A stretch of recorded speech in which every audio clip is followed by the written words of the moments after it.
जवाब दिया, आप हमारा चाहे पूरा अवध ले ले, हमारी जान ले ले, लेकिन हमारे राम लक्ष्मण को न मांगे। जैसे इतनी बात कही तो विश्वामित्र कहने लगे, मेरी बात सुनो,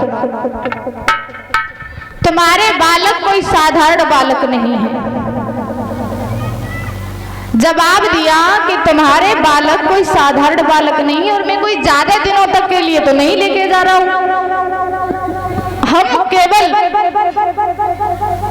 जब जब हम यज्ञ करते हैं तो राक्षस मुझे यज्ञ नहीं करने देते हैं, हम अपनी सहायता के लिए लेकर के जा रहे हैं। जवाब दिया है दशरथ ने कि हमारे बच्चे छोटे छोटे हैं, भला ये तुम्हारी सहायता क्या करेंगे।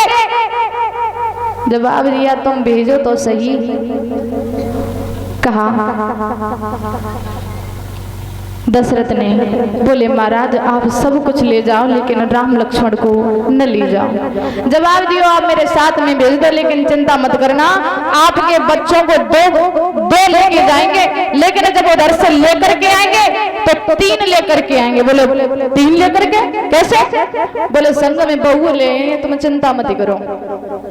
जैसे इतनी बात कही तो कौशल्या कहने लगी, बोले महाराज भेज दो, अब हम पर रोटी ना होती है, समझो है, हम कुछ बहुओं को शौक मनाए ले, 60,000 साल की तुम्हारी होगी, पता नहीं कब 3 लड़ा की सैनी तैयार हो जाए हमारे लिए, अरे भेज दो। दशरथ ने कही कि जब नाई मार रहे तो महाराज ले जाओ, लेकिन एक काम करना, मेरे दिल के टुकड़ों को जिस तरीके से आप लेकर के जा रहे हो उसी तरीके से वापस लाना। विश्वामित्र ने कहा, आप चिंता न करिए, लेकर के चले। बताया जाता है जब लेकर के चले हैं तो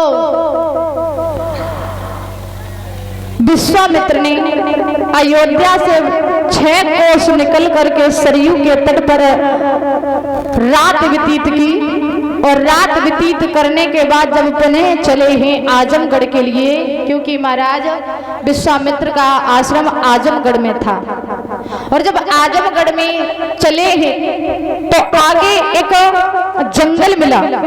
उस जंगल में एक ताड़का नाम की राक्षसी रहती थी, और जैसे ही उस राक्षसी ने